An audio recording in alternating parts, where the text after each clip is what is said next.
নমস্কার, আমি মাম্পি। আমার আরও একটি নতুন ব্লগে আপনাদের অনেক অনেক স্বাগতম। আশা করছি আপনারা ভালো আছেন আর আমরাও অনেক ভালো আছি। আজকে যে ব্লগটি আপনাদের সাথে শেয়ার করছি এটি হলো সোমবারের ব্লগ। সোমবার ঘড়ি কাটায় তখন সকাল ওই 6:30 মতো বাজে। ঘুম থেকে উঠে বাসি মুখে সোজা আমি বিছানার চাদরটাকে চেঞ্জ করে দিলাম। অনেক দিন থেকেই ভাবছিলাম যে চাদরটা তুলে দেব, বেশ নোংরাও হয়েছিল, কিন্তু এত বৃষ্টি হচ্ছিল, এই বৃষ্টির ভয়ে আমি বেডশিটটাকে তুলতেই পারছিলাম না। কারণ তুললে তো কেচে দিতে হবে, আর শুকোনোর মতন পরিস্থিতি ছিল না, এতটা পরিমাণে বৃষ্টি হয়েই চলেছিল। আজকে যে বিছানার চাদরটি পেতেছি এটি হলো খাদি কটনের একটি চাদর। খুব একটা বেশি দাম না, তবে খুব ভালো। আর এর সঙ্গে না পিলো কভার ছিল না। এখন তো ওই অনেকটাই সকাল, ছেলেটা আমার পড়তে চলে গেছে আর আমার হাজব্যান্ডের ডিউটি আছে, ওকে টিউশন ছেড়ে ডিউটিও চলে গেছে।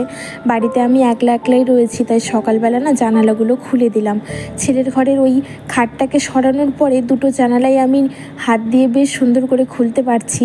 আর এই পাশে যখন খাটটা ছিল তখন ওই বিছানার উপরে উঠে টপকে তবে জানালাটা খুলতে হতো পূর্ব দিকে। খুব একটা খুলতাম না, ওই টেনে টেনে দিয়ে রাখতাম। আর এখন সুবিধে হয়েছে, তো রোদ্রুটা ঢুকুক, একটু বিছানায় রোদ্রুটা লাগুক। আর এইদিকে আমি দেখো আমার এই যে এলিকা প্ল্যান্টটা রয়েছে, এটাকে ঘরেই রেখেছি। আগে বাইরে ছিল, কিন্তু এখন ঘরের ভিতরেই রেখেছি ডেকোরেশন করে। অতিরিক্ত রোদ্দুরে না গাছের পাতাগুলো একদম নষ্ট হয়ে যায়। ঘরে রেখে দেখছি বেশ ভালো আছে, জানালা দিয়ে একটু আলো বাতাস আসে, আলোটা পায়। তো ডালপালাগুলো না কয়েকটা ছেটে দিলাম। গাছের গোড়াতে ওই কালো কালো পিঁপড়েগুলো বাসা বেঁধেছিল, তো ওদেরকে তাড়ালাম না, জাস্ট ওই ডালপালাগুলো ছেড়ে একটু ভালো করে মুছে গাছে রাখলাম। আর এবারে এসেছি কিচেনে এসে সবার প্রথমে বাসনগুলোকে তুলে নিলাম। অনেকটা পরিমাণে বাসন ছিল, 1 গামলা 1.5 গামলা বাসন হয়ে যায় রাত্রিবেলা। আর রাত্রে তো উপর দিতে পারি না, যেহেতু জলটা ঝরে না, তাই সকালবেলা উপর দিয়ে। আর এবারে দেখো ভাতটাকে বসিয়ে দেবো, তাই ভাতের হাঁড়িটা মেজে নিচ্ছি। আর আমি না ভাতের হাঁড়ি রাত্রেবেলা কখনোই মাজি না, এটা অনেকের কাছেই শুনেছি রাত্রেবেলা নাকি কখনোই ভাতের হাঁড়ি মাজতে নেই। তাই জল দিয়ে একটা কোণায় রেখে দিই, পুরো কিচেনটাকে ক্লিন করে নিই। আর সকালবেলা উঠে হাঁড়িটাকে মেজে তারপরে ভাতটাকে বসিয়ে দিই। তো চলো ভাতটাকে বসাবো, জলটা ভর্তি করে নিই। আজকে অনেকটাই খিদে পেয়েছে, তাই আজ আর চিয়া বীজ খাবো না। চিয়া বীজটা যদি খাই তাহলে খাবার খেতে পারবো না, কিছুটা সময় গ্যাপ দিতে হবে। থাইরয়েডের ওষুধটা খেয়েছি, আর তারপরে আধ ঘন্টা তো একটু ব্রেক দিতেই হয়, পেটটাকে খালি রাখতে হয়। তো এই ভাতটাকে চাপিয়ে দিতে দিতেই আমার আধা ঘন্টা হয়ে যাবে। তারপরে চা বানিয়ে আগে সবার প্রথমে চাটা খাবো, তারপরে দেখি কি করব, ব্রেকফাস্টে কি খাওয়া যায় না যায়। আর ছেলেটা তো এসেই খিদে পেয়ে যাবে, ওকে ভাবছি কি আমি একটু গরম গরম ভাতই দিয়ে দেবো আলু সেদ্ধ দিয়ে। তো চালটা ছেড়ে দেওয়ার পরে এই যে জলটা ছিল, অনেক দিন যাবত দেওয়া হয় না গাছেদের চাল ধোয়া জলটা, যেহেতু বর্ষাকাল বৃষ্টি হয় তো জলটা কম দিলেও হয়। আর এই দেখো বন্ধু, আমার ওই পেছন দিকের পেঁপে গাছগুলোতে মোটামুটি সাইজের পেঁপে হয়েছে, বড় হয়নি। তো অনেক দিন থেকে না গাছের পেঁপেগুলো বাড়ছে না, হয়তো চারিদিকে জল জমে রয়েছে বৃষ্টির, সেই কারণেও হতে পারে, জানি না হবে কি হবে না। তো এই যে আমার চাটা কমপ্লিট হয়ে গেল। আর আজকে ছোটো কাপে চা নিয়েছি, খুব একটা বেশি খাবো না।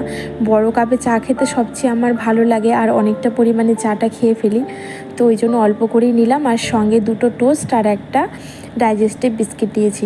তো খাওয়া দাওয়ার পরে আমার হাজব্যান্ড তো বাজার থেকে চলে আসলো, আর এসেই আমাকে বলছে কি যে আজকে বকা দেবে না? তো বললাম কেন, বকা দেবো কেন? তো আমাকে বলছে যে আজকে না ভাগে যোগে ইলিশ মাছ কিনে এনেছি। আমার এক বন্ধু নিল আর আমি নিলাম, দুজনে মিলে হাফ হাফ করে ইলিশ মাছ কিনে এনেছি। ইলিশ মাছের যেহেতু অনেকটা দাম, আমি একটু বকাঝোকাই করি যে আমিও ঠিকঠাক খাই না, আর আমার ছেলেও খুব একটা যে পছন্দ করে তা না, তো তুমি কেন আনবে, এতটা দামি। আসলে মধ্যবিত্ত সংসারে না একটু হিসেব করেই চলতে হয়, নইলে পরে তো অন্যদিকে অনেকটাই শর্ট পড়ে যায়, তাই না? শুধু খেয়ে নিলে তো হবে না, সব দিকটাই দেখতে হবে। ইলিশ মাছটা দেখেই মনটা বড্ড আজ শান্তি পেল, এত ভালো গন্ধ বেরোচ্ছিল, আর দেখতেও কি সুন্দর, কত বড়। তো আমি আবার ফট করে বললাম যে আমার জন্য 1 পিস রান্না করব, আমি আজকে খাবো, কোনো বাধ্যবাধকতা আর শুনবো না। তো 1 পিস ভাজা তুলে রাখলাম তেল দিয়ে। আর আমার জন্য এই যে নুন হলুদ দিয়ে ফুটোনো পাতলা হালকা ছোট্ট একটা পিস তুলে রাখলাম। আর তারপরে পোস্ত সর্ষে বাটাটা দিয়ে ওদের জন্য সর্ষে ইলিশটা বানিয়ে নিলাম। সর্ষেটা কম দিয়েছি, পোস্তটাই বেশি দিলাম, পেটের অবস্থা কারোরই খুব একটা ভালো নেই। আর তার উপরে চেরা কাঁচা লঙ্কা দিয়ে দিলাম। আর কাল যখন বাজারে গিয়েছিল আমার হাজব্যান্ড, আমি বলেছিলাম একটু লাল শাক আনতে। ওই লাল শাকেরও নাকি আবার আচার হয়, সবাই কত তৃপ্তি সহকারে খায়। সবাই চারিদিকে দেখছি বানিয়ে বানিয়ে খাচ্ছে, তো আমারও না খুব ইচ্ছে হলো যে আমিও একটু লাল শাকের আচার বানিয়ে খাবো। তো শাকটা এনেছে এত ভালো দেখে আমি লোভটা সামাল করতে পারলাম না। ভাবলাম আচার ওই পরেই খাবো, আজকে একটু রসুন দিয়ে ভাজা করে খাই। তো এই দেখো কেটে নিলাম। তো এই তো বন্ধু আজকে রান্নাবাড়ি। সবার প্রথমেই দেখাই, এই হলো ভাত, আর এখানে করেছি এই যে সর্ষে ইলিশ। পোস্ত বেশি দিয়েছি, সর্ষেটা কম দিয়েছি, কারণ পেটের তো অবস্থা খুব একটা ভালো না কারোরই। আর এখানে আছে এই যে লাল শাক ভাজা, বেগুন ভাজা, রসুন দিয়ে আর লঙ্কা দিয়ে লাল শাক ভাজা করেছি। এখানে আছে এক পিস ইলিশের এই যে সর্ষে ছাড়া, শুধু নুন হলুদ আর কাঁচা লঙ্কা দিয়ে ফুটানো ঝোল, পাতলা, এটা খেতে ব্যাপক লাগে। আর এই হলো ইলিশ মাছ ভাজা, লঙ্কা, তেল।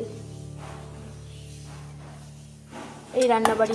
জলের মধ্যে এরকম করে রেখেছি, পিঁপড়ে উঠেছিল, ইলিশ মাছের গন্ধে পিঁপড়ে চলে এসেছে, তাই এই যে এরকম ভাবে রাখলাম। এই যে দেখো পিঁপড়ে, দেখেছো? এই যে পিঁপড়ে চলে এসেছিল।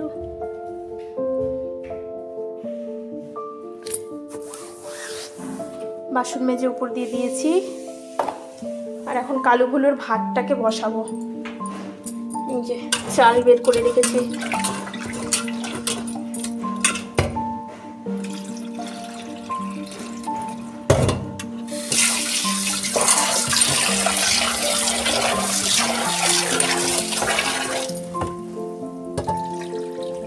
কালু আর ভুলু দুবার করে খায়, তো আমরা যেই চালটা খেতাম সেই চালটাই খাচ্ছিল, ওই শম্পা মাসুরি চালটা।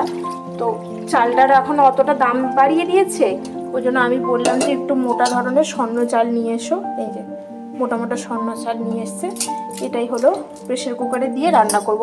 আর এই যে ডাটা করেছিলাম, ডাটার মধ্যে এই শাকের মধ্যে এই যে ডাটাগুলো ছিল এগুলোও দিয়ে দেবো প্রেসার কুকারে, খেয়ে নেবে ওরা।